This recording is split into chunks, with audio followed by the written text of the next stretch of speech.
मित्रों,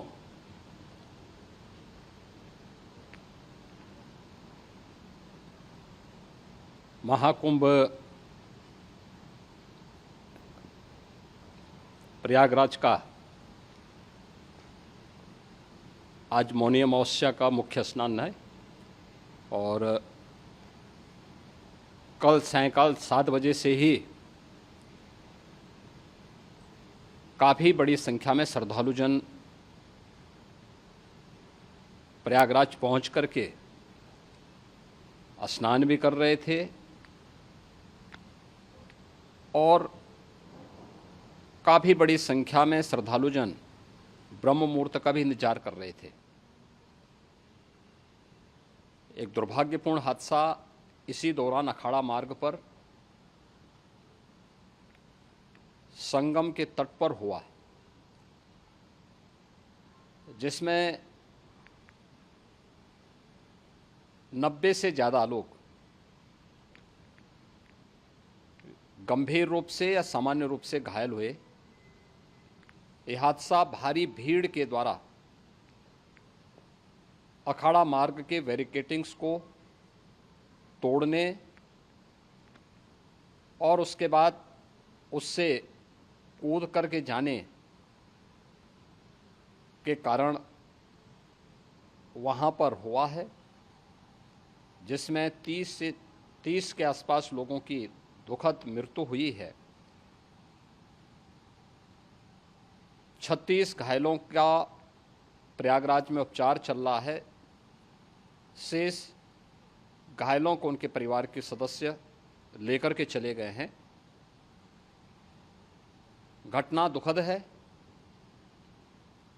मर्माहत करने वाला है।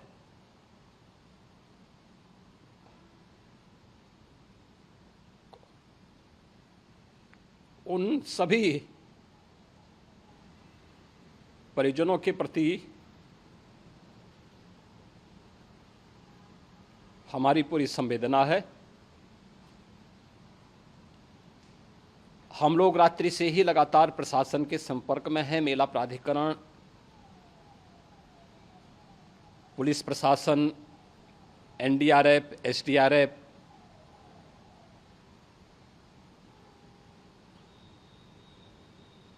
और भी अन्य जितने भी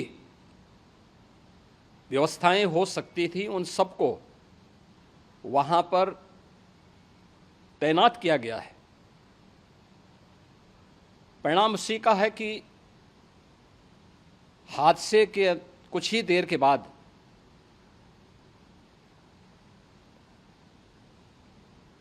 राहत कार्य को ग्रीन कॉरिडोर बना करके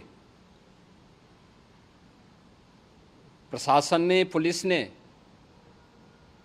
एनडीआरएफ और एसडीआरएफ के स्वयंसेवकों ने सभी लोगों को हॉस्पिटल तक पहुंचाने का काम किया है। लेकिन दुर्भाग्य से इस दौरान ये मौतें हुई हैं।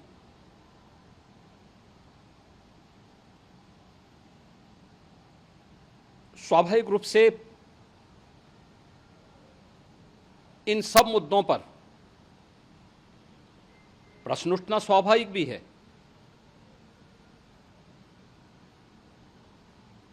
उपचार के बाद बहुत सारे लोग अपने परिवारजनों के साथ जा चुके हैं, उनके परिवार के लोग ले जा चुके हैं। जो बाकी बच्चे हैं उनका उपचार चल रहा है। उपचार के सारे इंतजाम वहाँ किए गए हैं।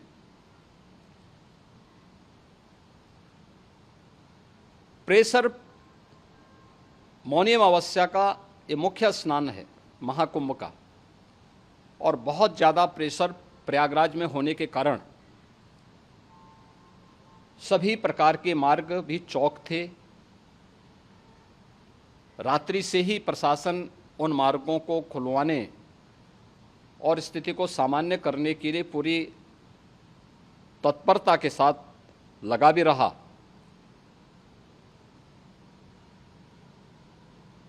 ये सभी घटनाओं के बाद, ये जो हादसा हुआ है, इस हादसा के बाद वहाँ पर अखाड़ों ने जो आज अमृत स्नान ब्रह्म मुहूर्त में 4 बजे से प्रारंभ होना था। मेला प्राधिकरण के अनुरोध पर उन्होंने स्थगित किया था। अपराह्न में अमृत स्नान प्रारंभ हुआ, जिसमें सभी अखाड़ों ने और अन्य जो सहयोगी संस्थाएं हैं उन लोगों ने इसमें भाग लिया। सभी पूज्य आचार्य महामंडलेश्वर भी इस अमृत स्नान में भागीदार बने।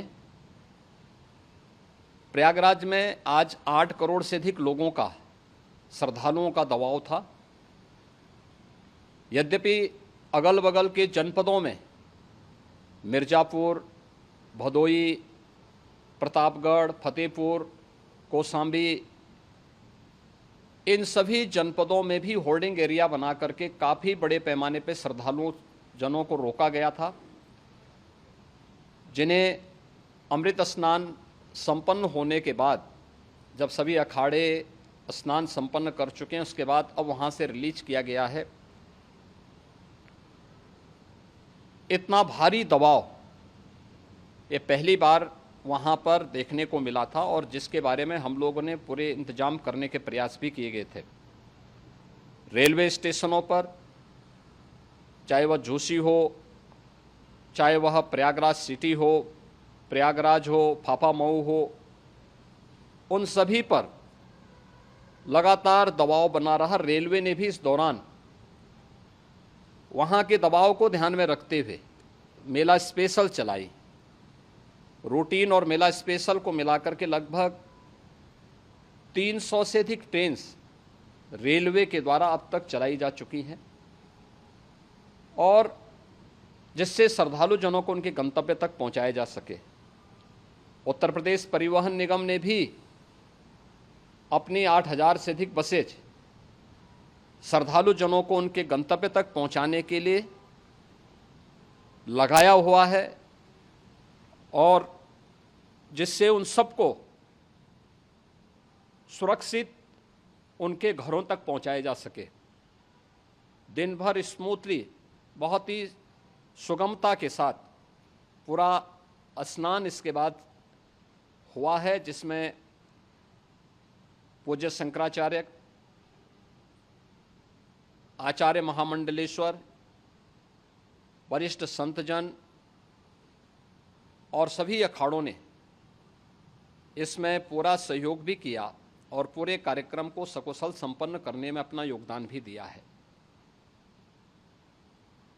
ये सभी घटनाएं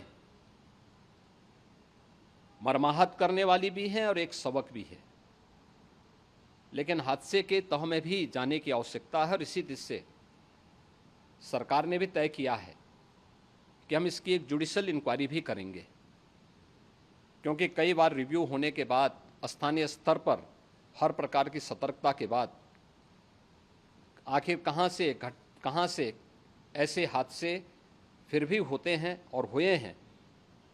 इसके लिए हम लोगों ने न्यायमूर्ति हर्ष कुमार के नेतृत्व में पूर्व डीजी श्री वीके गुप्ता और retired IAS Shri DK Singh, इन 3 सदस्यीय जुडिशियल कमीशन को भी इसके लिए गठित किया जा रहा है।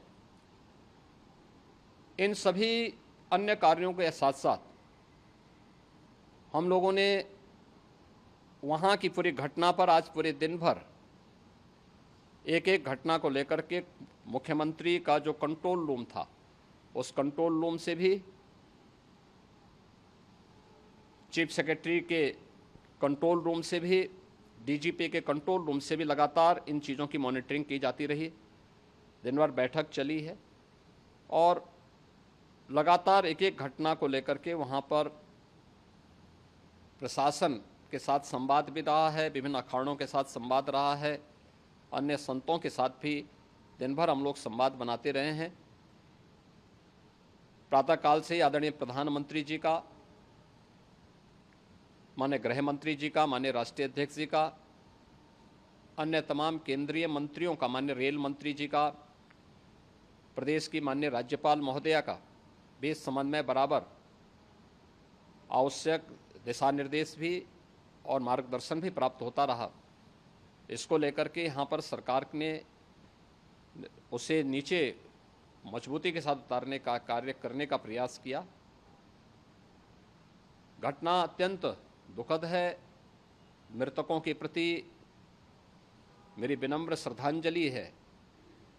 जितने भी मृतक के परिजन हैं, उन सभी परिवारजनों के प्रति जिन्होंने अपने परिवार के सदस्यों को खोया है,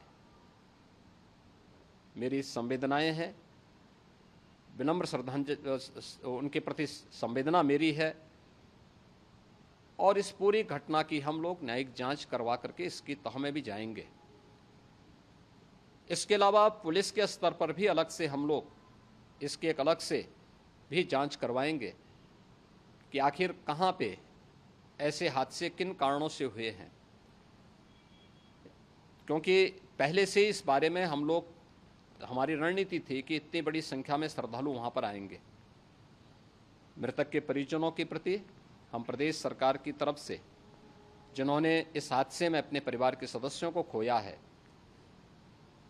वहां पर मेला प्राधिकरण के पास वो पूरी सूची है, उन लोगों ने उसको वहां पे जारी भी किया है। मैं उन सब के प्रति अपनी संवेदना भी व्यक्त करता हूं और परिवारजनों को हम प्रदेश सरकार की तरफ से 25-25 लाख रुपए की आर्थिक सहायता की घोषणा भी कर रहे हैं। और न्यायिक आयोग इस पूरे मामले को देख करके एक समय सीमा के अंदर राज्य सरकार को अपनी रिपोर्ट देगा और इसमें आने वाले समय में या आने वाले स्नान के लिए भी हम और कैसे व्यवस्था को और सुदृढ़ किया जा सकता है, इसके बारे में भी कल मुख्य सचिव और डीजीपी स्वयं एक बार प्रयागराज जाकर के उन सभी मुद्दों को देखेंगे। आवश्यकता पड़ती है तो फिर इसमें, यद्यपि आज प्रदेश सरकार के तमाम वरिष्ठ अधिकारियों को हम लोगों ने अलग अलग स्थानों पर वहाँ लगाया गया था और वे सभी पूरी तत्परता के साथ, प्रमुख सचिव नगर विकास वहीं थे, पीडब्ल्यूडी के प्रमुख सचिव भी वहीं पे थे, पावर कॉरपोरेशन के चेयरमैन भी वहीं पे मौजूद थे, जिन एक एक मुद्दों पर वहाँ पर वे लोग लगातार निगाह रखे हुए थे। लेकिन दुर्भाग्यपूर्ण घटना और ये मर्माहत करने वाली घटना है। मैं सभी उन पुण्य आत्माओं के प्रति अपनी विनम्र श्रद्धांजलि भी अर्पित करता हूँ।